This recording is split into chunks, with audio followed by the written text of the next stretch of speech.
Hello দর্শক, সবাইকে সালাম এবং শুভেচ্ছা জানিয়ে শুরু করছি আজকের টাইম এক্সক্লুসিভ। আশা করি সবাই ভালো আছেন এবং আজকে যে বিষয়গুলো আমরা আলোচনা করব তা জানাচ্ছি প্রথমেই আপনাদের। আজকের বিষয়ের মধ্যে আছে যে আগামীকাল বিশ্বকাপের ফাইনাল, বিজয়ী নিয়ে অনুমান, আন্দাজ আর চ্যালেঞ্জ, পাল্টা চ্যালেঞ্জের ভাইরাসে কাঁপছে সারা বিশ্ব। এই বিষয়টি আজকে আমরা জানবো।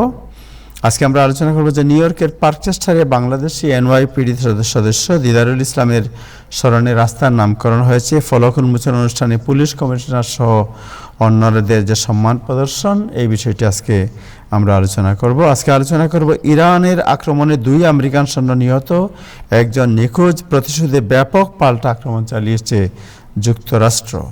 ডিটেকটিভ দিদারুল ইসলামের প্রথম মৃত্যুবার্ষিকীর প্রস্তুতি, যাই হোক এটা আমরা বলেছি আগে। নেতানিয়াহু নিউ ইয়র্ক আসলে তাকে গ্রেফতারের আইন খতিয়ে দেখছেন মেয়র মামদানি। আজকে এই ধরনের একটি রিপোর্ট বেরিয়েছে। আইস এজেন্টদের কাজে বাধা দানকারীদের বিরুদ্ধে আইনি ব্যবস্থা নিচ্ছে ট্রাম্প প্রশাসন। দীর্ঘ রোগভোগের পর ফ্লোরিডায় মারা গেছেন আমাদের কমিউনিটির অত্যন্ত পরিচিত মুখ এবং আমাদের সবার প্রিয় কুদরতি খুদা, এবং নিউ ইয়র্কে মারা গেছেন বাহারুল ইসলাম রমিজ। আমরা তাদের সবার আত্মার মাগফিরাত কামনা করছি এবং তাদের পরিবার পরিজনের প্রতি, শোক সন্তপ্ত পরিবার পরিজনের প্রতি সমবেদনা জ্ঞাপন করছি। আওয়ামী লীগ নেতা কর্মীদের নিয়ে যুক্তরাষ্ট্র থেকে কত ফ্লাইট এবং কবে বাংলাদেশ যাচ্ছে যুক্তরাষ্ট্র আওয়ামী লীগের নেতৃত্বে, প্রেসিডেন্টের নেতৃত্বে, এই বিষয়টি আজকে জানার চেষ্টা করব। এটা ফলো আপ তিনি বলেছিলেন, আমাদেরকে আজকে ফলো আপ করার চেষ্টা করব। বিশ্বকাপের তৃতীয় দেশ স্থান নির্ধারণী ম্যাচ, এই ম্যাচে গোলের বন্যা বয়ে গেছে, 10 গোল হয়েছে, এর মধ্যে ইংল্যান্ড 6 এবং ফ্রান্স 4। আজকে অতিথি যারা আছেন তাদের মধ্যে আছেন Amanda Farias, city council member, district 18 অর্থাৎ পার্কচেস্টারের, উনি থাকবেন আজকে। ডক্টর সিদ্দিকুর রহমান, প্রেসিডেন্ট যুক্তরাষ্ট্র আওয়ামী লীগ। আলামিন রাসেল, মোহাম্মদ মনির হুসেন, যিনি community leader Florida Bangladeshi community, উনি আমাদের সাথে থাকবেন, এবং ইব্রাহিম চৌধুরী খোকন আজকে আমাদের সাথে যুক্ত হবেন। শুরু করবো দিনের আপডেট জানাচ্ছেন নাজমুল আহসান। তার আগে ফেসবুকে যারা দেখছেন আশা করি অনুষ্ঠানটি শেয়ার করবেন। নাজমুল আহসান, যাচ্ছি আপনার কাছে। তাহের, কেউ আপনার কোনো কথা শুনে নাই, প্রচন্ড ইকো হয়েছে। আমি বারবার বলতেছিলাম আপনাদেরকে। এখন কি শোনা যাচ্ছে? কিছু শোনা যায় না। এখন শোনা যাচ্ছে? এখন ঠিক আছে। হ্যাঁ, আপনার এখানে 2টা ডিভাইস অন করা থাকে, কেউ কি একবার একটু চেক করতে পারে না? যাই হোক, এটা ভুল হয়েছে আমার, এটা ইজ মাই ফল্ট। এটা একটা সিরিয়াস প্রোগ্রাম, মানুষ কেউ কিচ্ছু শুনে না। ওকে, আমি আবার বলে যাচ্ছি যে আগামীকালের যে বিশ্বকাপ ফাইনাল, এই ফাইনাল নিয়ে বিজয়ীর যে অনুমান, আন্দাজ আর চ্যালেঞ্জ, পাল্টা চ্যালেঞ্জের ভাইরাসে কাঁপছে সারা বিশ্ব, এই বিষয়টি আজকে আলোচনা করব। যে নিউ ইয়র্কের পার্কচেস্টারে বাংলাদেশি এনওয়াইপিডি সদস্য দিদারুল ইসলাম স্মরণে রাস্তার নামকরণ হয়েছে। ফলক উন্মোচন অনুষ্ঠানে পুলিশ কমিশনার ছিলেন এবং আরও অনেকেই ছিলেন। এই অনুষ্ঠান নিয়ে কী হয়েছে, এই বিষয়টি আজকে আমরা দেখব এবং জানার চেষ্টা করব। আজকে আমরা আলোচনা করব যে ইরানের আক্রমণে 2 আমেরিকান সৈন্য নিহত এবং একজন নিখোঁজ হয়েছেন, প্রতিশোধে ব্যাপক পাল্টা আক্রমণ চালিয়েছে যুক্তরাষ্ট্র। আমরা আজকে আলোচনা করব যে নেতানিয়াহু নিউ ইয়র্ক আসলে তাকে গ্রেফতারের আইন খতিয়ে দেখছেন মেয়র জোহরান মামদানি। এই বিষয়ে আজকে একটি রিপোর্ট বেরিয়েছে, আমরা এই বিষয়টি আলোচনা করব। আইস এজেন্টদের কাজে যারা বাধা দিয়েছে তাদের বিরুদ্ধে আইনি ব্যবস্থা নেওয়ার কথা ভাবছেন ট্রাম্প প্রশাসন, এই বিষয়টি আজকে আলোচনা করব। এবং আপনারা জানেন যে আমাদের ফ্লোরিডা সহ যুক্তরাষ্ট্রের সর্বত্র আমাদের অত্যন্ত পরিচিত ঘনিষ্ঠ ছিলেন জনাব কুদরতি খুদা, তিনি মারা গেছেন।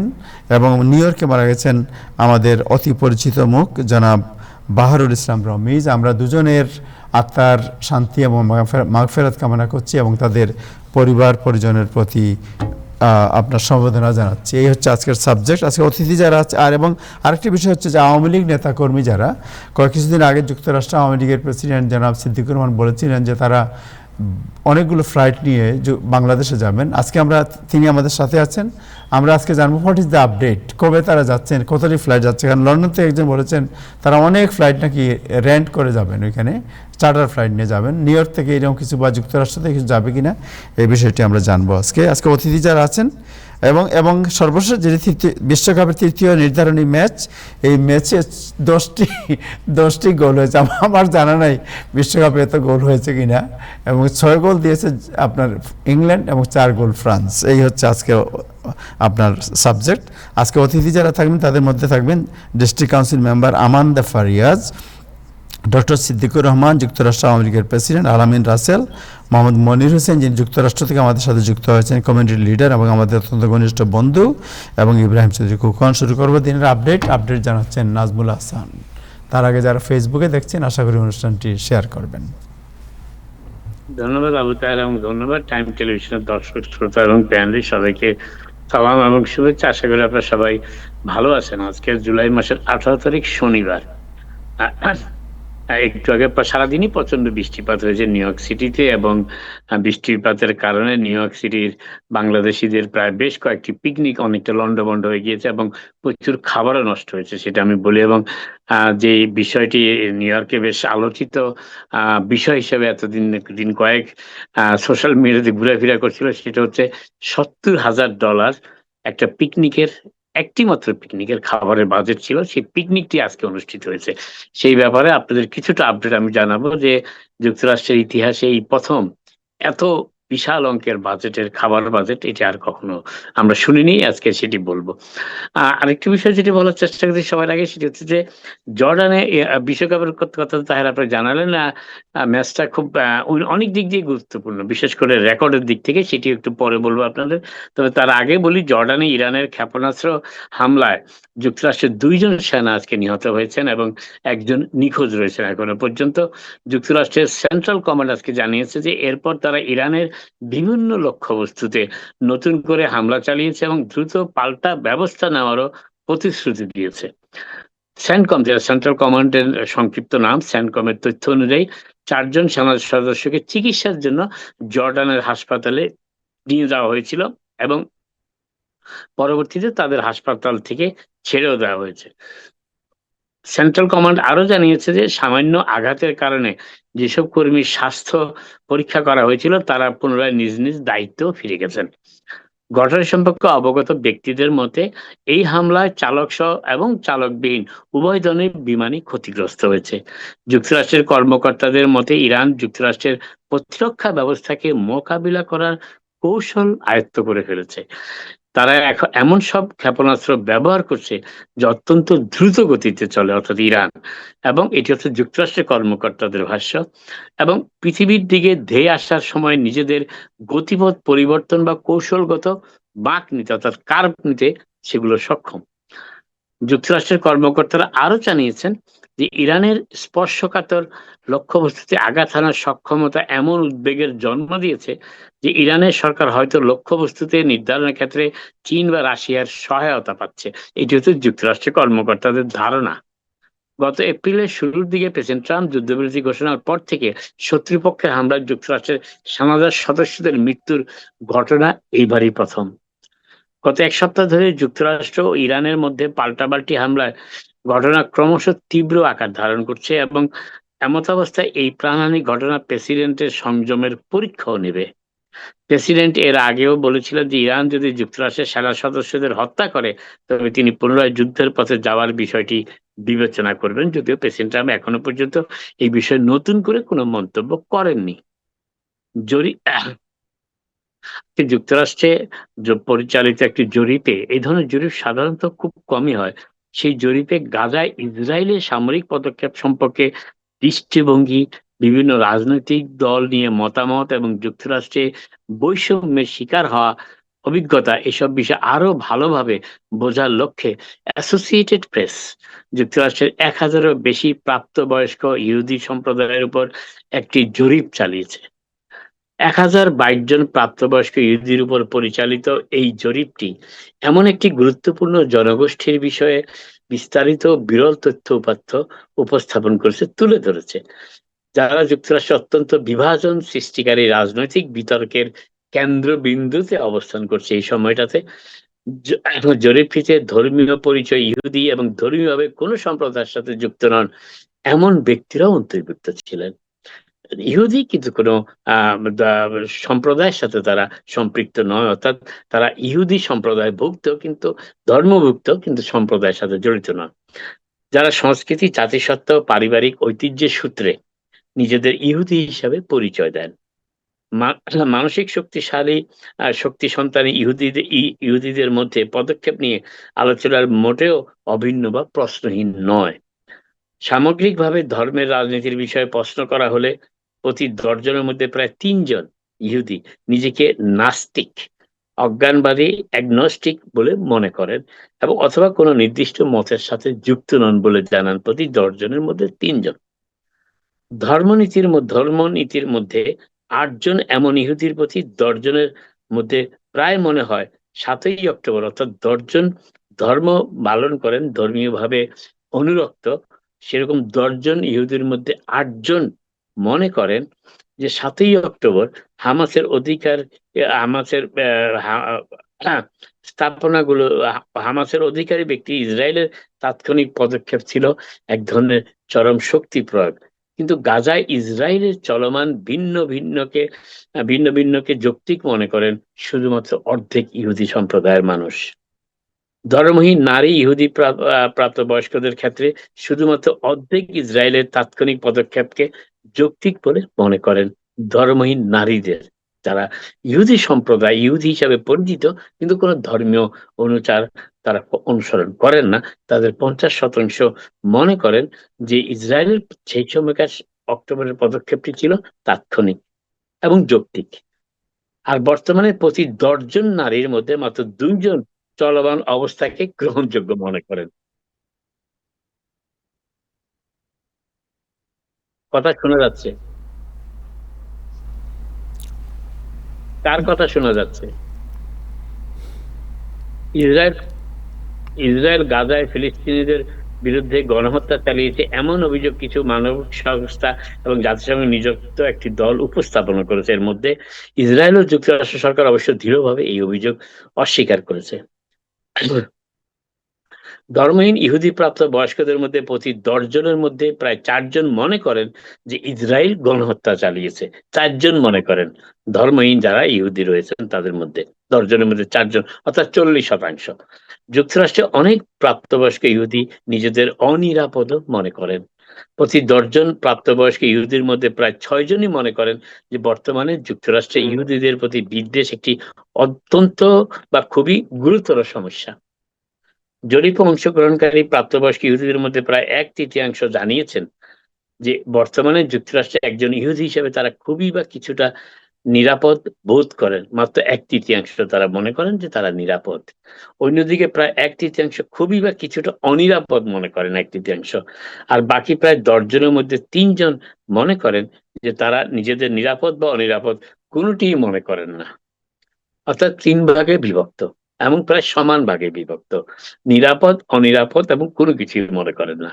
10 জনের মধ্যে প্রায় 3 জন জানিয়েছেন গত 1 বছরে ইহুদি পরিচয়ের কারণে তারা বা তাদের পরিবারের কোনো সদস্য শারীরিক হামলা, মৌখিক লাঞ্ছনা, অনলাইন হয়রানি কিংবা সম্পত্তি ভাঙচুরের শিকার হয়েছেন। 33%, 10 জনের মধ্যে 3 জন ইহুদি সম্প্রদায়ভুক্ত মানুষ।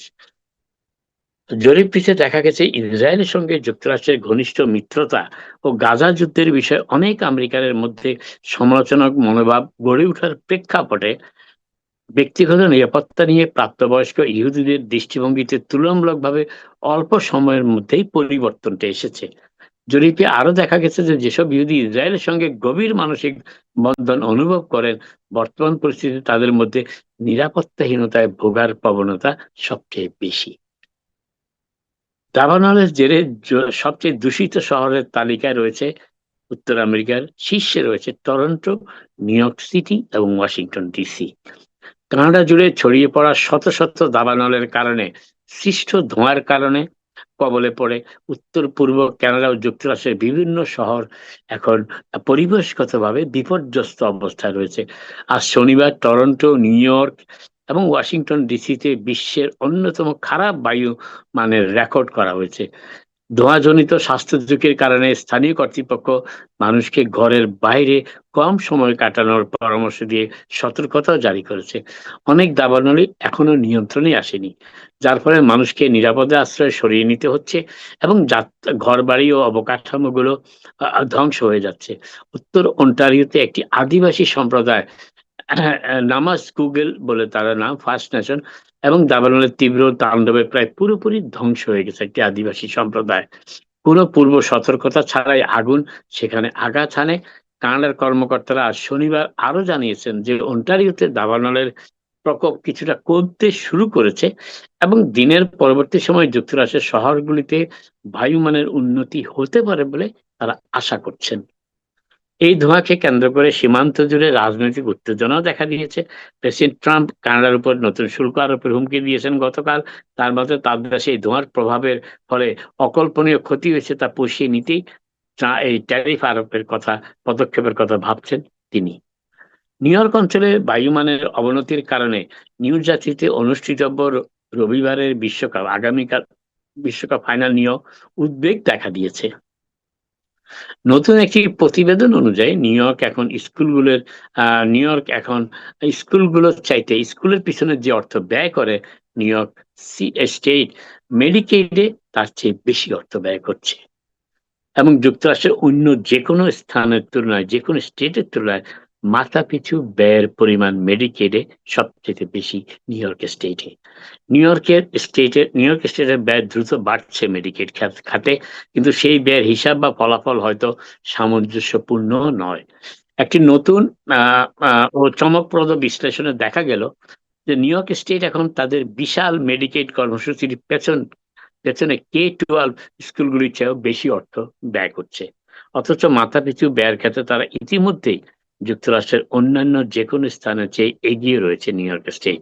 New York State controller Tom ডি নাপোলির একটি নতুন প্রতিবেদন অনুযায়ী 2025-26 অর্থ বছরে মেডিকেড কর্মসূচির জন্য নিউ ইয়র্কের ট্যাক্স পেয়ার অর্থাৎ করদাতাদের $39.4 বিলিয়ন বিশাল অঙ্ক গুনতে হয়েছে, যা স্টেটের মোট বাজেটের 26.5% এবং শিক্ষার জন্য বরাদ্দ $37 বিলিয়ন চেয়ে বেশি। শিক্ষার জন্য বরাদ্দ নিউ ইয়র্ক স্টেটের $37 বিলিয়ন এবং মেডিকেডে ব্যয় হয়েছে $39.4 বিলিয়ন।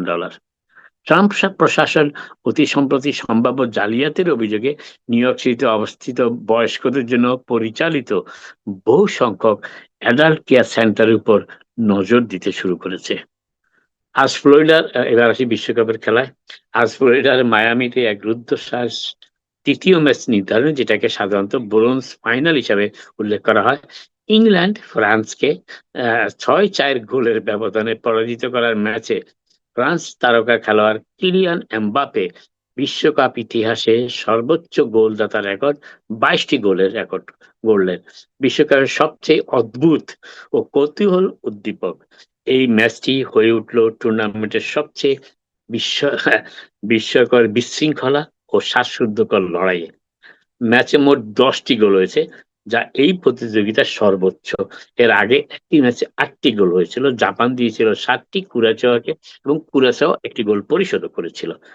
কিলিয়ান এমবাপে বিশ্বকাপের ইতিহাসে সর্বোচ্চ গোলদাতার মাত্র 3টি বিশ্বকাপ খেলে 22টি গোল করেছেন, তিনি রেকর্ড করেছেন এবং 6টি বিশ্বকাপ খেলে লিওনেল মেসির রেকর্ড এখন 21টি গোলে এবং তিনি মাত্র 1 গোলে পিছিয়ে আছেন। আগামীকাল ফাইনালে তিনি খেলবেন স্পেনের বিরুদ্ধে। এবং এবারে গোল্ডেন বুট জয়ের অর্থাৎ সর্বোচ্চ গোলদাতার যে লড়াই, সেই জয়ের দৌড়ে সম্ভাব্য নির্ণায়ক ব্যবধানে এগিয়ে গেলেন কিলিয়ান এমবাপে। আর ইংল্যান্ডের মাইকেল ওলিস করেছেন বিশ্বকাপের নিজস্ব এক ইতিহাস, একক কোনো টুর্নামেন্টের সর্বোচ্চ সংখ্যক অ্যাসিস্টের রেকর্ড। সেই চরম উত্তেজনার মাঝে বিষয়টি খুব একটা নজরেই আসেনি যে ইংল্যান্ডের বুকোয়া সাকা হ্যাটট্রিক করেছেন আজকে এবং ইংল্যান্ড 6-4 ব্যবধানে জয়ী হয়ে ব্রোঞ্জ পদকটা জিতেছে। যদিও 1966 সালের বিশ্বকাপ জয়ের পর টুর্নামেন্টে এটি তাদের সবচেয়ে বড় সাফল্য। ফলাফলটি ছিল অনেকটা টেনিস ম্যাচের ফলাফলের মতো 6-4 ম্যাচ। এটা সাধারণত টেনিসের স্কোর। তবে সত্যি বলতে কি, ইংল্যান্ডের গোলরক্ষক ডিন হেন্ডারসনের চমৎকার কিছু সেভ এবং বেশ কিছু অবিশ্বাস্য মিস না থাকলে গোল সংখ্যা আরো অনেক বাড়তো এবং ফ্রান্সের জিতারও সম্ভাবনা দেখা গিয়েছিল এক পর্যায়ে। কিভাবে এমবাপে ইতিহাস গড়লেন এবং গোল্ডেন বুটের লড়াই এগিয়ে গেলেন সে ব্যাপারে একটু বলি। এটি হয়তো কেবল তৃতীয় স্থান নির্ধারণী ম্যাচ ছিল তা নয়, কিন্তু কিলিয়ান এমবাপে এই পূর্ণ উদ্যম সংকলনে নিজেকে প্রস্তুত করেছিলেন এবং অনুশীলনের সময় তিনি দ্রুত গতিতে দৌড়ান, স্প্রিন্ট করেন এবং সমর্থকদেরও একই কাজ করতে উদ্বুদ্ধ করেন, যেটি মাঠে দেখা যায়। তিনি একটি দৃষ্টান্ত স্থাপন করতে চেয়েছিলেন, কারণ তিনি জানতেন যে ফ্রান্সের অন্য কোনো খেলোয়াড়দের এই ম্যাচটি খেলার ব্যাপারে খুব একটা আগ্রহ নেই, এবং ইংল্যান্ডের কোচও গতকাল বলেছিলেন তার টিমেরও কেউ এই ম্যাচটি খেলার ব্যাপারে তেমন আগ্রহ দেখাচ্ছে না। তবুও নিয়ম রক্ষার কারণে আজকে খেলতে হয়েছে। লিওনেল মেসির 21টি গোলের সর্বকালের বিশ্বকাপ রেকর্ড থেকে মাত্র 1 গোল পিছিয়ে থেকে এমবাপি এই ম্যাচটি শুরু করেছিলেন, এবং আজকে দুইটি গোল করে তিনি 1 গোলে এগিয়েও গেলেন। ম্যাচের প্রথমার্ধে এমবাপি ফাঁকা জায়গা খুঁজছিলেন এবং নিজের বিশ্বকাপের পরিসংখ্যান সমৃদ্ধ করার লক্ষ্যে ইংল্যান্ডের রক্ষণভাগের পেছনে দৌড়ঝাঁপ করছিলেন। তবে প্রথমার্ধে তিনি কোনো সফল হননি, দ্বিতীয়ার্ধে 2টি গোল করেছেন। এবং আজকে ম্যাচটি দেখে মনে হচ্ছিল যে কোনো গ্রীষ্মকালীন প্রীতি ম্যাচ অথবা এমবাপের সামনে বেশ কিছু লক্ষ্য অর্জন করার তাগিদ। আর আগামীকালের ব্যাপারে বলে রাখি, সেটি হচ্ছে যে প্রত্যাশা অনুযায়ী এমবাপে বিশ্বকাপ জিততে পারেনি ঠিকই, তবে তিনি তার স্বভাবসুলভ ভঙ্গিতেই এবারের বিশ্বকাপও ছাপ রেখেছেন।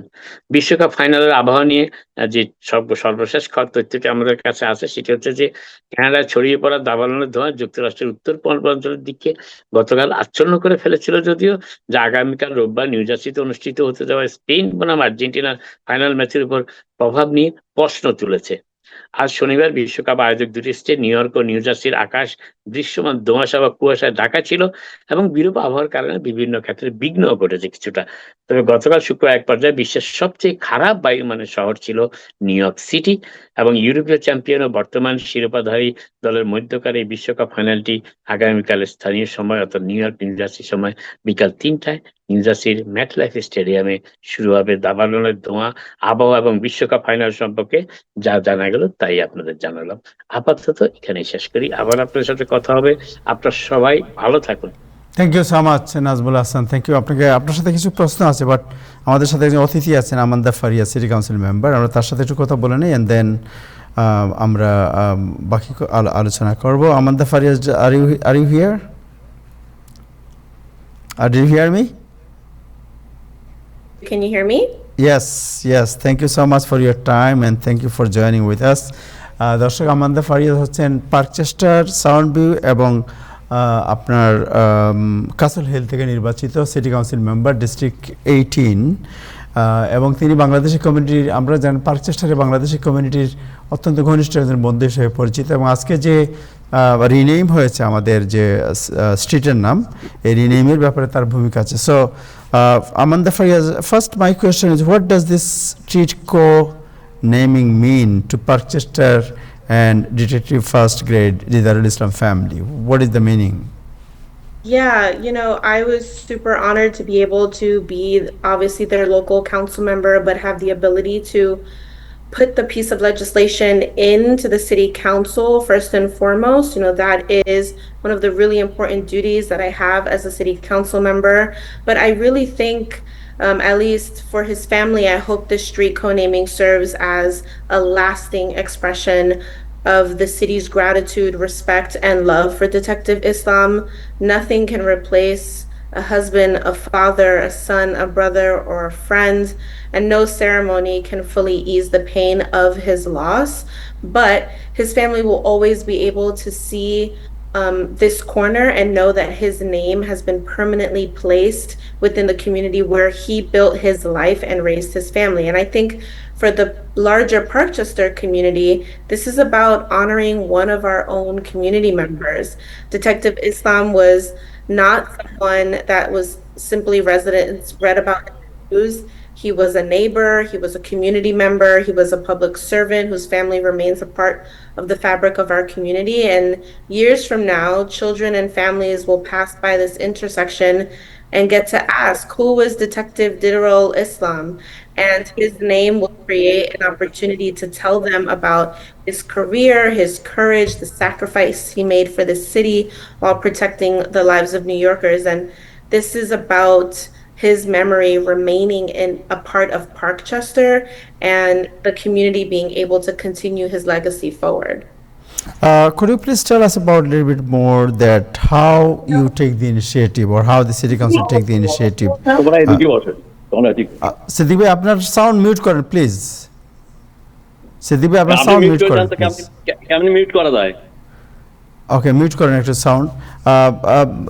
Sorry, Amanda. Can you just tell us about the initiative, how you take the initiative, or City Council take the initiative to do the renaming the name of the street? Yes, after Detective First Grade Didaral Islam was killed in the line of duty, there was a shared commitment to honor his life, his service, and the ultimate sacrifice that he made protecting New Yorkers. So street co-namings are one of the main ways the city permanently preserves the legacy of people whose lives have a lasting impact on their communities. And after his untimely passing, the thing I did immediately after mourning with the community was put in the bill into the City Council Legislative Affairs to carry the legislation and make sure we got it done in the quickest way possible. So through that legislative process, I was able to formally co-name an intersection in his honor and ensure that his name remains connected to the Parkchester community he called home. But the bill goes through the City Council legislative process. It goes through a hearing. We all, talk to our colleagues about why co-naming streets are important. They get vetted, and then we vote on it as an entire body. And typically, obviously, these co-namings go through without a hitch because they are the people that we want to have a permanent place of remembrance in our city. And so, it was my way of being able to give back immediately to the family and to his colleagues in the NYPD and to our larger Parkchester community. Could you please tell us about how you are going to work with the Bangladeshi communities, because your constituent is a very dense city, the Bangladeshi community is very densely they are living there, and then also, the law and enforcement situation, and also what kind of new legislation you are working on, please? Yeah, well, a lot of constituents, a lot of my neighbors know that my work always begins with listening directly from the community, from the people who are experiencing the issues every single day.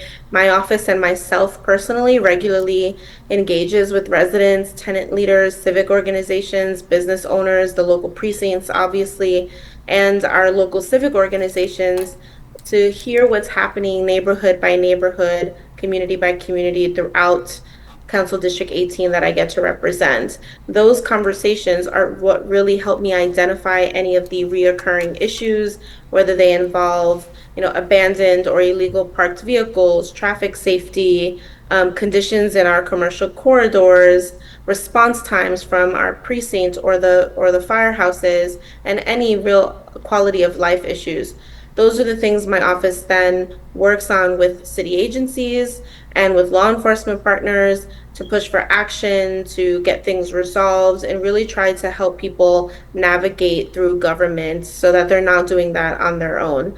A lot of the community conversations also help me shape legislation. One of my police recruitment bills that I just passed in the City Council grew directly from conversations with community members at the local precinct community council meeting about some of the barriers between getting more officers to apply for the NYPD, getting more officers into our precincts so we can have better public safety response in our community. And that local conversation identified a problem with citywide consequences, and really we worked it into a policy solution that just passed and hopefully becomes law within the next 30 days.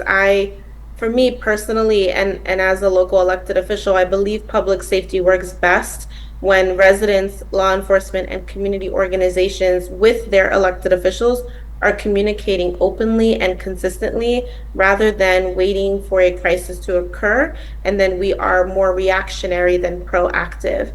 And I think that continued partnership helps us really address some of the immediate concerns while also developing some longer term strategies or policies or investments throughout the neighborhood to make it as strong and viable as possible.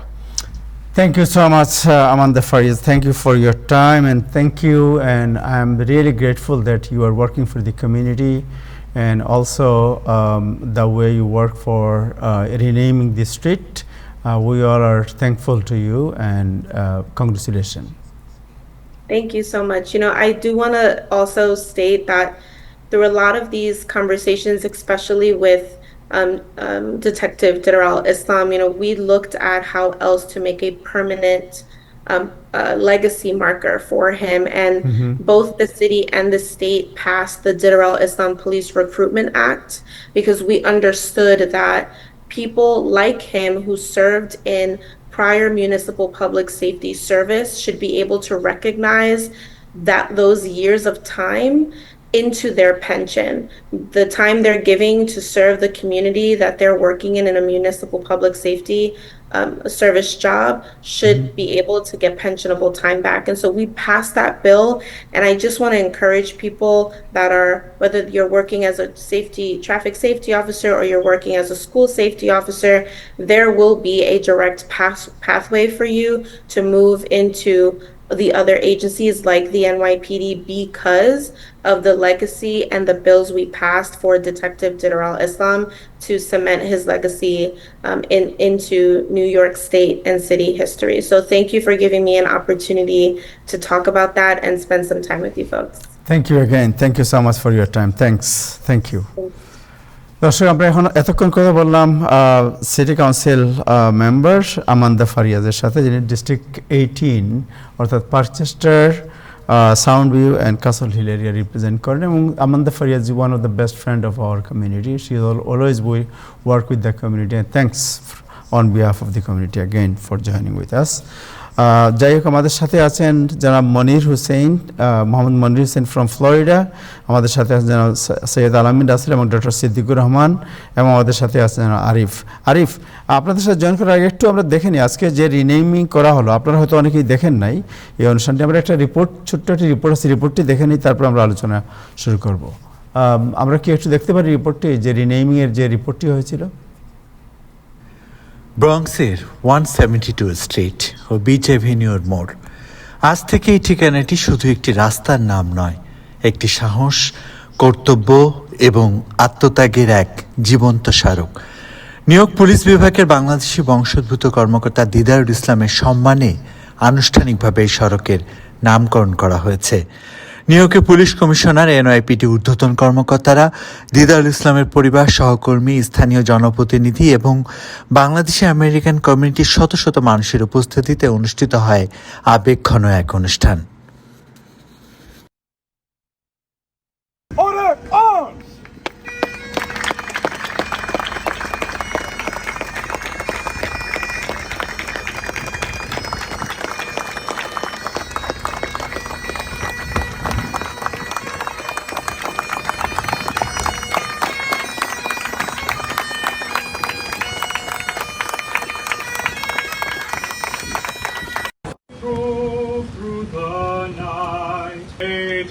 Does that star-spangled banner yet wave?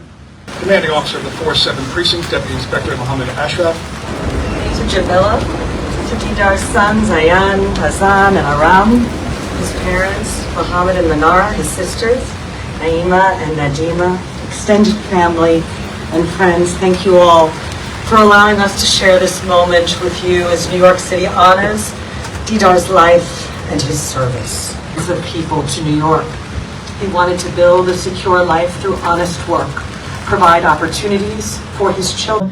Endured an unimaginable loss, his wife Jamila Islam, his father Muhammad Abdur Rab, his mother.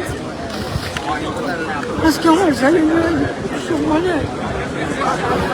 সম্মানিত করতে চান সবাই আমার family.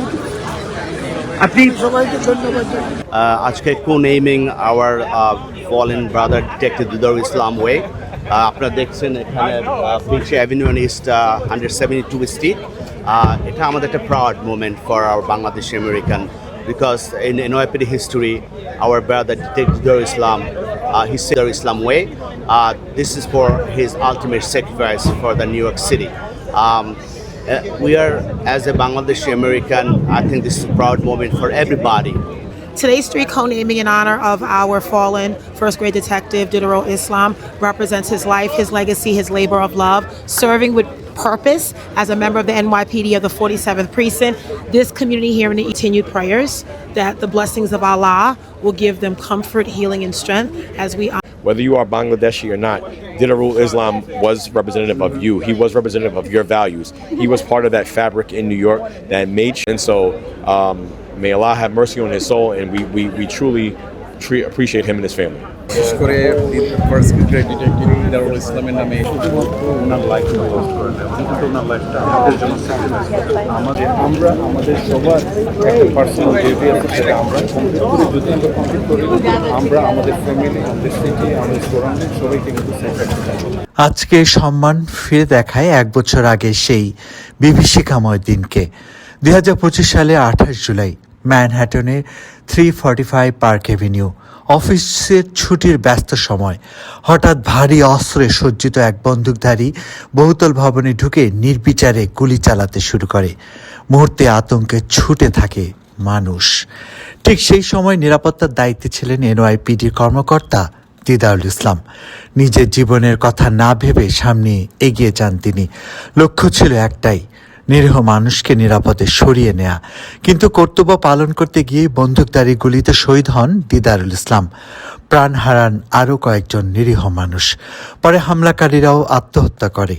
সেদিনের সে ঘটনা শুধু new York নয়, স্তব্ধ করে দিয়েছিল পুরো যুক্তরাষ্ট্রকে। শোক নেমে এসেছিল বাংলাদেশেও। বাংলাদেশের মৌলভীবাজার জেলার সন্তান দিদারুল ইসলাম প্রায় 16 বছর আগে স্বপ্ন নিয়ে যুক্তরাষ্ট্রে আসেন। কঠোর পরিশ্রমের মধ্য দিয়ে গড়ে তোলেন নিজের ভবিষ্যৎ। প্রথমে স্কুল সেফটি এজেন্ট হিসেবে কর্মজীবন শুরু করেন, পরে নিজের স্বপ্ন পূরণ করে যোগ দেন নিউ ইয়র্ক পুলিশ বিভাগে। ব্রঙ্কসের 47 ফ্রেঙ্কস্টে কর্মরত এই কর্মকর্তা খুব অল্প সময়ে সততা, সাহসিকতা এবং মানবিক আচরণের জন্য সহকর্মীদের শ্রদ্ধা অর্জন করেন। তার মৃত্যুর পর সহকর্মীদের অশ্রুসিক্ত বিদায়, হাজারো মানুষের অংশগ্রহণের শেষ শ্রদ্ধা এবং রাষ্ট্রের সর্বোচ্চ সম্মান সবকিছু প্রমাণ করেছে একজন পুলিশ কর্মকর্তার আত্মত্যাগ কত গভীরভাবে স্পর্শ করেছিল পুরো নিউ ইয়র্ক সিটিকে। পরে তাকে মরণোত্তর পদোন্নতি দিয়ে ডিটেকটিভ হিসেবে সম্মানিত করা হয়। অনুষ্ঠানে বাংলাদেশি কমিটির নেতারা বলেন, দিদারুল ইসলাম শুধু একজন পুলিশ কর্মকর্তা নন, তিনি ছিলেন বাংলাদেশের মুখ উজ্জ্বল করা এক সাহসী অভিবাসীর প্রতীক। তার জীবন নতুন প্রজন্মকে সততা, দায়িত্ববোধ এবং দেশে বিদেশে সুনামের সঙ্গে কাজ করার অনুপ্রেরণা দেবে। আজ জি, আমরা রিপোর্টের এটি অংশ দেখলাম। সিদ্দিক ভাই, আপনার কাছে আসতেছি আমরা। জাস্ট আমি একটু জিজ্ঞেস করবো আরিফ, আজকে তো আপনি ছিলেন, জাস্ট 1 মিনিটে হাউ ওয়াজ দ্য আপনার মোমেন্টটা কেমন ছিল এখানে, মানে পরিবেশটা কেমন ছিল? আমি খুব সংক্ষিপ্তভাবে যেটা বলতে চাই যে পুরো পরিবেশটা যেমন ছিল বাংলাদেশিদের জন্য গর্বের, একই সাথে এরকম একজন মানুষ পৃথিবী থেকে যে চলে যাওয়া, বাংলাদেশি কমিউনিটি সহ ওখানে দিদারুল ইসলামের বন্ধু, সহকর্মী, অনেক পুলিশ কর্মকর্তারা ছিলেন। তারা স্মৃতিচারণ করছিলেন, তারা একজন আরেকজনের সাথে কথা বলছিলেন এবং আজকে যে মর্যাদা দেয়া হলো তাকে, আমি ব্যক্তিগতভাবে তাদের সাথে কথা বলে যতটুকু জানতে পেরেছি যে তারা বিষয়টাকে ভীষণভাবে গর্বের বলে মনে করছেন যে দায়িত্ব পালন করতে গিয়ে এইভাবে জীবন উৎসর্গ করে দেওয়ার জন্য যে পুলিশকে যে সম্মান দেখানো হয়েছে, তার মধ্যে একজন বাংলাদেশি হিসেবে সে যে মানে দায়িত্ব পালন করেছে, এটি বাংলাদেশিদেরকে নিয়েও তারা অনেক স্মৃতিচারণ করছিলেন এবং বাংলাদেশি এরই মধ্যে যারা এনআইপিডিতে দায়িত্ব পালন করছেন তাদের নিয়েও অনেক প্রশংসা করছিলেন। এই পর্যন্ত। Thank you so much. Thank you, আপনাকে অনেক ধন্যবাদ আরিফ, অনেক কষ্ট করেছেন আপনি। Thank you for your report. Alamir Rasel, আপনার কাছে যাই, তার মনে হবে আপনার কাছে আসবো যে আমাদের বাংলাদেশি কমিউনিটি নিউ ইয়র্কের বাহারুল ইসলাম রমিজ ভাই মারা গেছেন। What is the situation, how you are going to send his আপনার বডি অ্যান্ড ইউনো, মানে কোনো হেল্প দরকার কিনা আমরা জানতে চাই, ওনার তো এখানে কেউ নাই। ধন্যবাদ টাইম টেলিভিশনের সকল দর্শকদের। আমি তার আগে একটু পেছনটা একটু বলি আমি, সেটা হলো যে গত জুলাইয়ের 4 তারিখে রমিজ ভাই আপনার হঠাৎ করে তার কার্ডিয়াক অ্যারেস্ট হয়ে যায় এবং তাকে তাৎক্ষণিকভাবে হসপিটালাইজড করা হয় নর্থ শোর ইউনিভার্সিটি হসপিটাল। তো সেখানে আপনার সে দীর্ঘদিন ধরে মানে গত প্রায় 2 সপ্তাহ সে লাইফ সাপোর্টে ছিল, ভেন্টিলেশনে ছিল সে, এবং গতকাল রাত 8টা 38 মিনিটে তার ব্রেন ডেড হিসাবে ঘোষণা করা হয় যে সে ব্রেন ডেড। এবং নিউ ইয়র্ক স্টেটের নিয়ম অনুযায়ী বা মেডিকেল সায়েন্স আপনার নিয়ম অনুযায়ী আপনি যখন কাউকে ব্রেন ডেড ঘোষণা করা হয় তখন কিন্তু আপনি আর তাকে মৃত ঘোষণা করা হয় আর কি আনুষ্ঠানিকভাবে এটা। তো যেহেতু আপনার স্টেটের একটা ল আছে যে আপনি 24 আওয়ার্স রাখতে পারবেন প্রিপারেশনের জন্য ভেন্টিলেশনে, এটা কন্টিনিউ করা যায়। তো তার পরিবারের একটা রিকোয়েস্ট ছিল যে তাকে আরো কিছুটা সময়, কয়েকটা ঘন্টা আমাদের প্রিপারেশনের জন্য তাকে ভেন্টিলেশনে রাখা হোক, যাতে করে তার আপনার বায়োলজিক্যাল ডেটটা যেন হয়। তো সেদিক দিয়ে আমরা চিন্তা ভাবনা করে তাকে ভেন্টিলেশনে রাখি এবং আপনার হঠাৎ করে আজকে দুপুরে কল আসে যে আগামী 2 থেকে 4 ঘন্টার মধ্যে সে বায়োলজিক্যাল ডেট তার হবে এবং তার সিমটমগুলি সেটা নির্দেশ করছে। তো এর মধ্যে আপনার তার ফ্যামিলির সঙ্গে কথা বলতে বলতে আমি হসপিটালে যখন আমি ঢুকি তার মানে আইসিইউতে, তখন আমি দেখছি যে তার ভেন্টিলেশন গুলো খোলা হচ্ছে। তো যাই হোক, পুরো প্রক্রিয়াটা আমার চোখের সামনে দিয়েই সে চলে যায়। তো এটা একটা ব্যাপার। আর একটা হলো যে আপনার রমেশ ভাই বেসিক্যালি এরকম, আসলে এটা প্রবাস হলো একটা মানে স্বপ্নের ফাঁদ আমার কাছে মনে হয়, বিশেষ করে যারা আপনার রাজনৈতিক প্রতিহিংসার শিকার হয়ে দেশে আসছেন বা বিভিন্নভাবে ছাত্র অবস্থায় আসছেন, একা একা যারা জীবনযাপন করছেন এখানে, তাদের জন্য একটা বড় আপনার সমস্যার জায়গা তৈরি হয় পরবর্তীতে। তো রমিজ ভাইয়ের আপনার এইখানে আসলে তার পরিবারের কেউই নেই, তার 4 সন্তান এবং তার সবচেয়ে ছোট বাচ্চাটা বয়স হলো 10 বছর। মানে হলো সে যখন এদেশে আসে গত 8 বছর 8.5 বছর আগে, তখন বাচ্চাটার বয়স ছিল 1.5 বছর। তো তার ওয়াইফ এবং তার বাচ্চা, তার ভাই বোন সবাই, তার মা এখনো বেঁচে আছেন বাংলাদেশের মাদারীপুরে। এবং মানে সবচেয়ে মজার ব্যাপার হলো তার ভাই যে আপনার আমাদের কমিউনিটিতে যে মানুষের তার আন্তরিকতা, তার ভালোবাসা দিয়ে এত কাছে আসা যায়। হসপিটাল থেকে আমার কাছে প্রায় ফোন আসতো যে আপনার তোমাদের এত লোক আইসিইউতে কেন আসছে, মানে রাত 12টা 1টা, এমনকি রাত 2টার সময় হসপিটাল থেকে আমি কল পাইছি যে তোমার এখানে প্রায় 7-8 জন বসে আছে, এরা কারা আসলে। হ্যাঁ, যে তো এই যে ব্যাপারগুলো কাজ করছে পুরো জ্যামাইকা, বিশেষ করে হিল সাইড এরিয়ার প্রতিটা মানুষ তার পরিবারের মতো হয়ে গেছে আর কি এটা। আর আপডেটটা হলো যে লাস্ট তার মানে মরদেহ মর্গে নিয়ে গেছে কিছুক্ষণ আগে, আমি ছিলাম সেখানে। তো মর্গে নিয়ে যাওয়ার পরে এখন ফিনারেল হোম চেষ্টা করছে, কারণ কিছু প্রক্রিয়া আছে, ডাক্তারের সিগনেচার লাগে, কিছু প্রক্রিয়া আছে। সেই প্রক্রিয়াগুলো শেষ করে যদি আজকে রাতের মধ্যে যদি আমরা তার ফিনারেল হোমে পাঠাতে পারি, তাহলে আগামীকাল দুপুরে জেএমসিতে আপনার মানে জ্যামাইকা মুসলিম সেন্টারে দুপুরে জোহরের নামাজের পরে তার জানাজা হবে এবং কাল রাতেই তাকে বাংলাদেশে পাঠানোর ব্যবস্থা আমরা করার চেষ্টা করছি এবং আমরা আশা করছি পারবো এটা। তো আমি আবার বলছি যে এখনো পর্যন্ত নিশ্চিত না, তবে আমাদের পরিকল্পনা সেটা হলো যে আগামীকাল জোহর জামাইকা মুসলিম সেন্টারে তার জানাজার নামাজের পরে আগামীকালকে রাতে আমরা বাংলাদেশে তার মরদেহ পাঠানোর ব্যবস্থা করছি। আমি আমার ফেসবুকের মাধ্যমে বা টাইম টেলিভিশন আপনাদের মাধ্যমে আমরা জানাবো। আর আমি আসলে যারা তাকে তার পরিবারের পাশে থাকতে চান, আমি এখানে বাংলাদেশ সোসাইটি সেলিম ভাই আছেন সাধারণ সম্পাদক, তার সঙ্গে যোগাযোগ করতে, আলী ভাই আছেন বা সেলিম ভাইয়ের সঙ্গে যোগাযোগ করতে পারবেন, প্রেসিডেন্ট। এছাড়া জামাইকা মুসলিম সেন্টারের সাবেক প্রেসিডেন্ট ডক্টর রহমান তুহিন সাহেব আছেন, তুহিন ভাইয়ের সঙ্গে যোগাযোগ করতে পারবেন।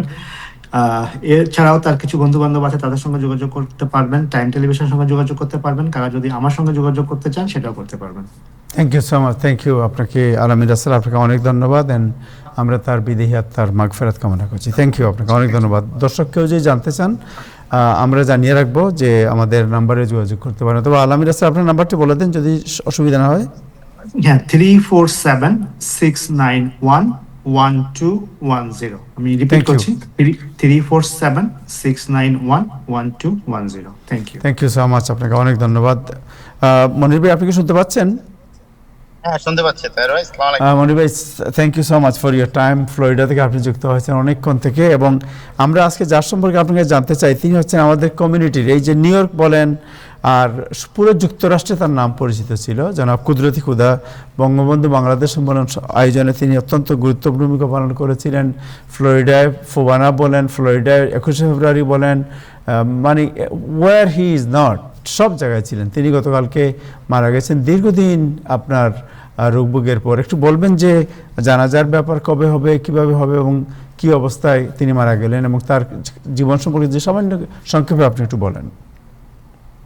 ধন্যবাদ তাহের ভাই, আমাকে সুযোগ দেওয়ার জন্য দুটা কথা বলা, কুদ্দুস ভাই সম্বন্ধে দুটা কথা বলার জন্য। কুদুস ভাই সত্যি কথা কি আমার খুব কাছের মানুষ ছিল।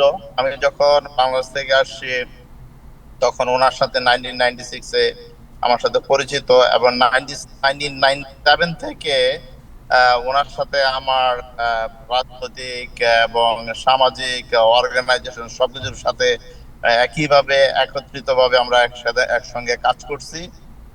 বিগত দিনে উনি আমার খুব কাছের লোক ছিল। উনি যখন মানুষকে হেল্প করতো, ওনার ভিতরে কোনো কৃপণতা রেখে কোনো কাজ করতো না। যে ওনার পকেটে যা থাকতো আমার চোখে দেখা, যে ও পকেটে হাত দিছে, কেউ একটা বিপদে পড়ছে, রাইড হইতে কিভাবে একটা মানুষকে হেল্প করা যায় সেইভাবে উনি হেল্প করতো। সেটা আমার যে ওনার কাছ থেকে আমি সত্যি কথা কি অনেক ভালো জিনিসগুলো আমি শিখছি। উনি একজন ভালো মানুষ ছিল, এবং ফ্লোরিডার এই শুধু নর্থ টু সাউথ থেকে সবাই ওনার সাথে যে একটা সম্পর্ক ছিল, এবং মানুষকে যেভাবে একে অপরকে হেল্প করার জন্য আগে যেত। সত্যি কথা এই ধরনের মানুষ সমাজ থেকে চলে যাওয়া একটা মানে একজন ভালো একজন ব্যক্তিকে সমাজ মিস করতেছে।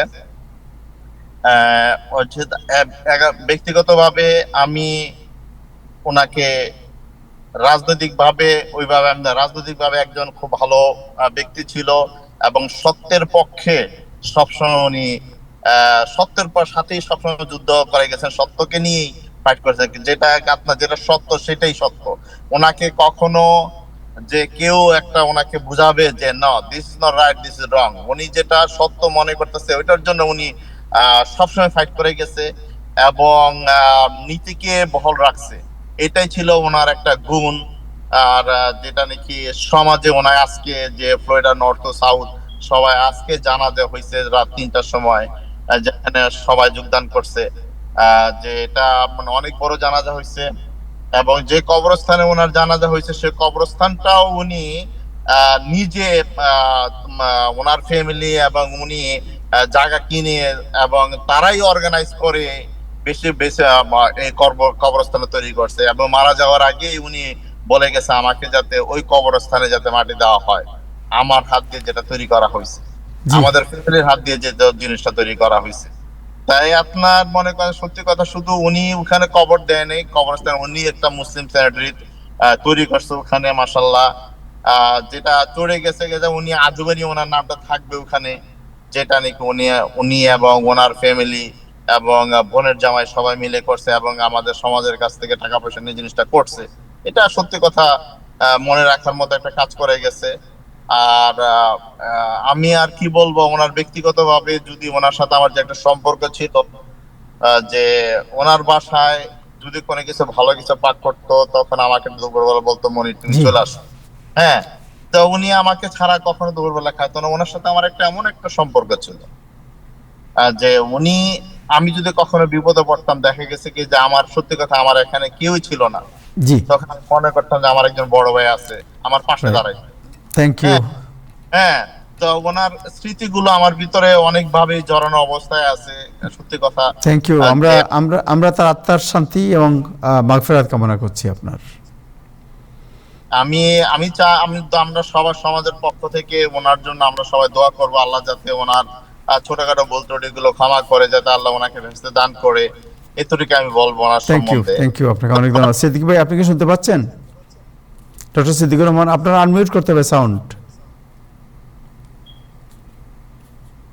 আপনার কুদরত ভাই শুধু আমারই কাছের মানুষ ছিল না, প্রত্যেকটা মানুষ যে ওনার কাছে যে সাহায্য চাইতো উনি সবসময় রাত নাই দুপুর নাই, রাত 1টা বাজে 2টা বাজে কয়টা বাজতেছে, হ্যাঁ উনি সময়ের দিকে কখনো তাকাতো না। সে রাত্রে 3টার সময় যদি কল পাইতো ঠিক আছে এখন আমি আসতেছি, সেই ব্যক্তির পাশে রাত্রে 3টার সময় যে উনি উপস্থিত, ওনার নাম হচ্ছে কুদরতি খোদা। যে ব্যক্তিটা প্রত্যেকটা বিপদের পাশে দাঁড়াইছে, যেটা বলার মতো মানে আপনার স্মৃতি হিসাবে রয়ে থাকবে। এই ধরনের মানুষ সমাজে আপনার সমাজ থেকে চলে যাওয়া মনে করেন যে একটা দুঃখজনক, আমার বেদনাজনক একটা ঘটনা, যে ওনাকে আমরা সমাজে আমার শুধু কুদরতি খেতে চলে যায় না, সমাজ থেকে একটা ভালো মানুষ চলে গেছে, যেটা উনি স্মৃতি হিসাবে সমাজের ভিতরে থাকবে, যেটা উনি আমার অন্তরের ভিতরে স্মৃতি হিসাবে থাকবে সব সময়। ফ্লোরিডার প্রত্যেকটা ব্যক্তির ভিতরে, আমেরিকার নর্থ টু সাউথ প্রত্যেকটা স্টেট 52টা স্টেটে কুদরতি ভাই যেভাবে ফোবানা, আমি কুদরতি ভাই যেভাবে ফ্লোরিডা, নিউ ইয়র্কে গেছি, অরল্যান্ডোতে গেছি, আটলান্টাতে গেছি, যেভাবে করছি, উনি প্রতিবাদী একজন লিডার ছিল। হ্যাঁ, উনি আওয়ামী লীগ করতো, আমি বিএনপি করে, ডাজন্ট ম্যাটার, হ্যাঁ, কে কোন দল করতো, কিন্তু বাট উনি সততার পক্ষে ফাইট করতো। জি জি জি জি, সিদ্দিক ভাই আপনি কি আনমিউট করতে পারছেন? হ্যাঁ, উনি সত্যের পক্ষে ছিল, যেটা নাকি আমি সত্য আওয়ামী লীগ করে বলে সবাই বলে আওয়ামী লীগ খারাপ করছে, আওয়ামী লীগের করে এটা করে, কিন্তু ওনার মুখ থেকে কখনো কোন আপনার কোন খারাপ জিনিসটা যদি আওয়ামী লীগ করে থাকে সেটা বলছে যে দিস ইজ নট রাইট।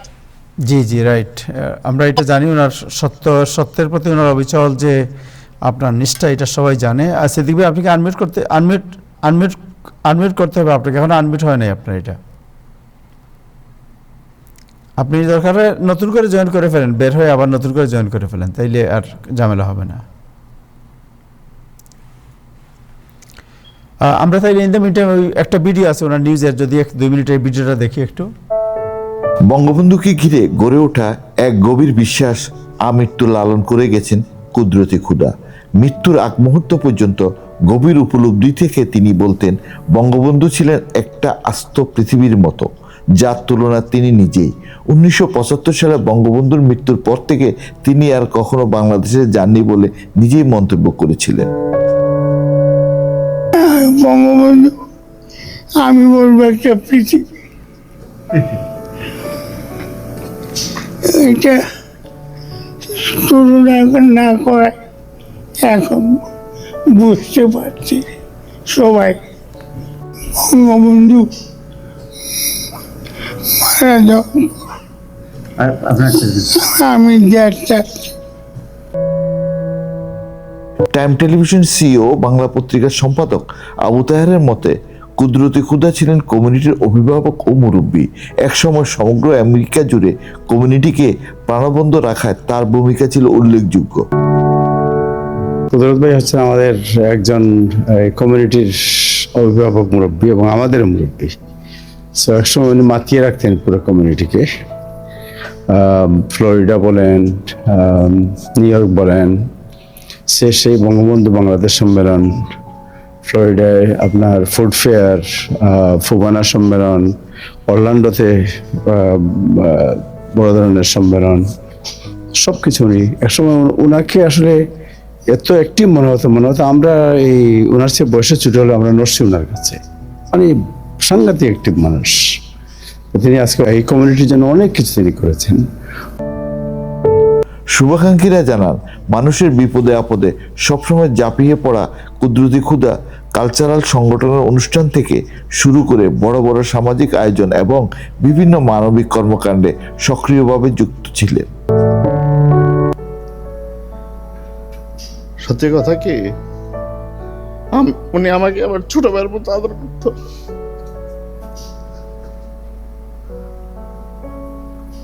একসাথে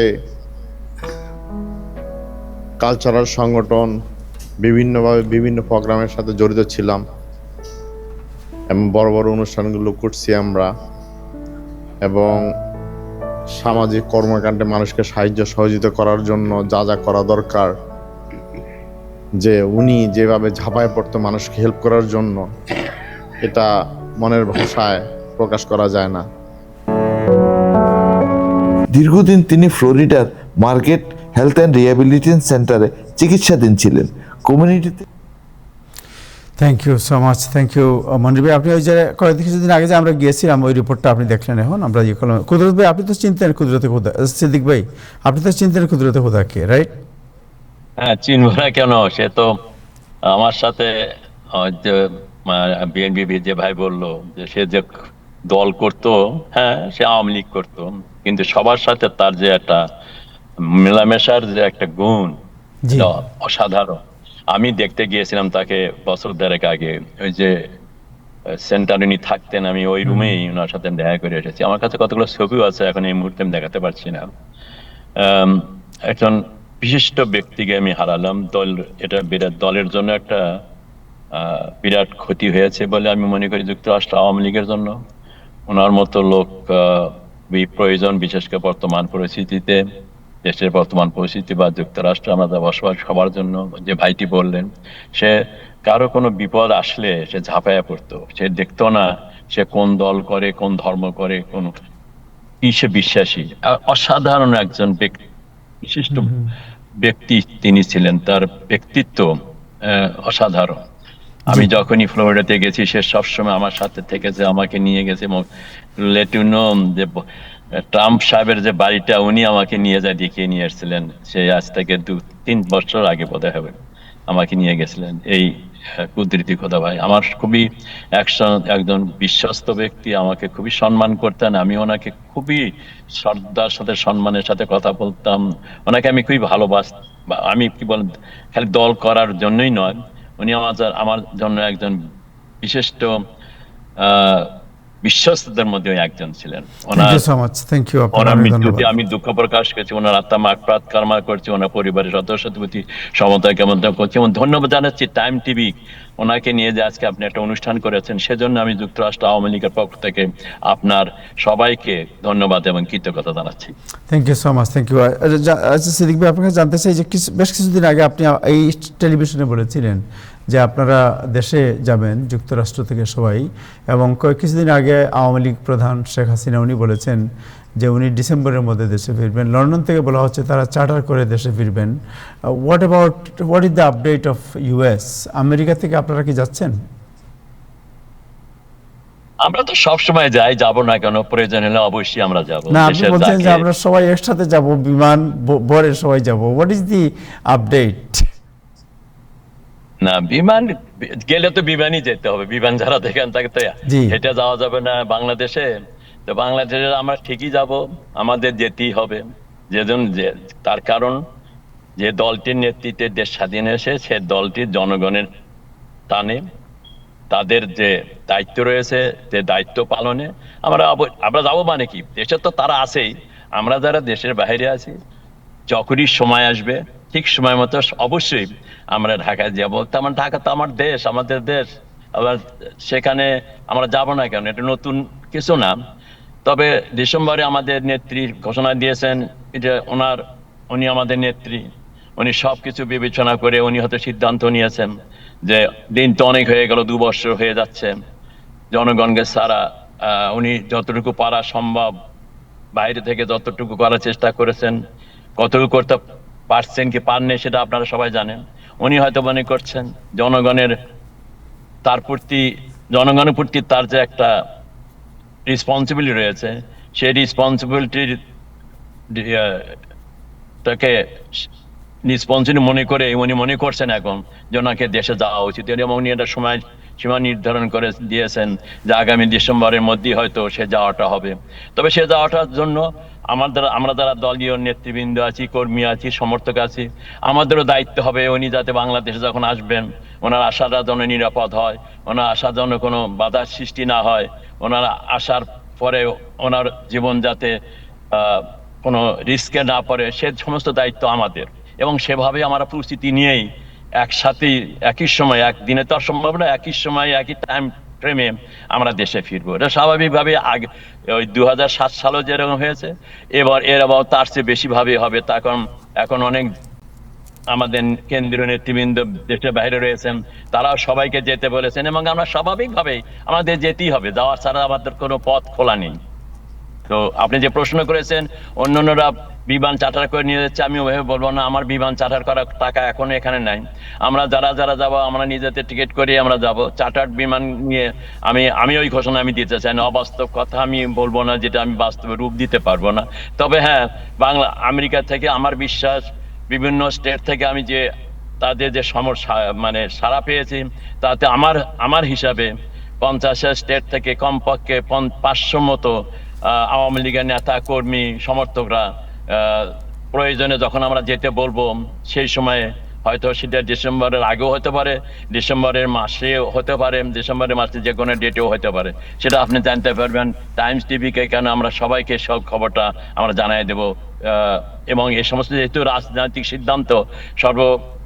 সিদ্ধান্তটা মূলত আসবে জাতির পিতা বঙ্গবন্ধু নেত্রী শেখ হাসিনা, উনি দলীয় প্রধান, ওনার মুখ থেকেই সে টাইম ফ্রেমটা আসবে যে কখন আমরা দেশে ঢাকার পথে রওনা দেবো, আমরা যারা দেশের বাইরে রয়েছে।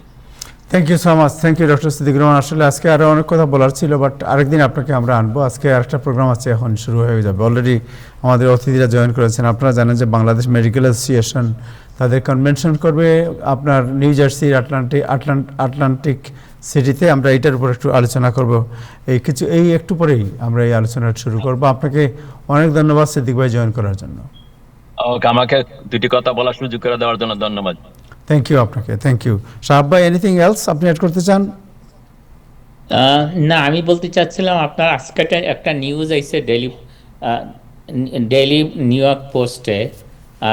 নিউ ইয়র্কের আমস্টারডাম অ্যাভিনিউ ব্রঙ্কসে দেখা গেছে ওইখানে স্ট্রিট ভেন্ডার পুরো ব্লক জুড়ে কিছু ইলিগাল ড্রাগ, সিয়ালিস থেকে আরম্ভ করে অ্যান্টিবায়োটিক রাস্তায় বেচতেছে, এবং আরও অনেক কিছু বেচতেছে যেটা বিভিন্ন vitamins, over the counter drug, এগুলো অবশ্যই বিভিন্ন স্টোর থেকে চুরি করা। বিভিন্ন আমরা অনেক জানি অলগ্রিন, সিবিএস অনেক সময় তাদের এই ডাকাতের মতো সব কিছু নিয়ে চলে যায়। এইগুলো রাস্তায় পুরো নিকোলাস অ্যাভিনিউ এখানে বেচতেছে। এই ইলিগাল ড্রাগগুলো কিন্তু অনেক সময় আমি দেখছি কিছু কিছু চাইনিজ অথবা কোরিয়ান সুপার মার্কেটও কিন্তু তারা অনেক অ্যান্টিবায়োটিক, জিথ্রোম্যাক্স এবং অন্যান্য অনেক পুরনো ওষুধ যেগুলো ব্লাড প্রেশার এখানে ব্যান্ড, সেগুলো কিন্তু বিক্রি করে। কিন্তু আমি জানি না এই সমস্ত আমাদের বিভিন্ন ড্রাগ যে এনফোর্সমেন্ট আছে তারা এগুলো কেন ইনভেস্টিগেট করে না। আমাদের যদি কমপ্লেন করে তখন এইটার কিন্তু একটা এই সমস্ত ড্রাগ ইউজ করলে কিন্তু অনেক ক্ষতি হতে পারে। Thank you, thank you. আমরা জানবো এটা আপনার কাছে, বাট আরেকটা জিনিস আপনাকে জানিয়ে রাখি যে আগামী 30, 31 এবং 1-2 নিউ জার্সি আটলান্টিক সিটিতে বাংলাদেশ মেডিকেল অ্যাসোসিয়েশনের যে আপনার বার্ষিক যে মহাসম্মেলন হবে, এই সম্মেলনে আপনি যদি আপনার পক্ষ থেকে, আপনি তো pharmacist, if you want you can join. I think they are already here, এবং আমি এই ডিটেইলস আপনাকে পরে জানাবো, বাট এখন অনুষ্ঠান শেষ করব। আমি ওনাদের স্পন্সর করি প্রত্যেক বছর, তো ওনা যদি আমার কৃতজ্ঞতা স্বীকার করেন। Thank you so much, thank you. আমরা এই দর্শক আমরা এখনই শুরু করবো, এই জাস্ট এই অনুষ্ঠান শেষ করার পরপরই শুরু করব তাদের এই বিএমের যে বার্ষিক যে অ্যানুয়াল কনভেনশন, এই কনভেনশন নিয়ে আলোচনা। আশা করি আপনারা আমাদের সাথেই থাকবেন। আজকে পর্যন্ত, আগামীকাল আবার দেখা হবে। সবাই ভালো থাকবেন, খুদা হাফেজ।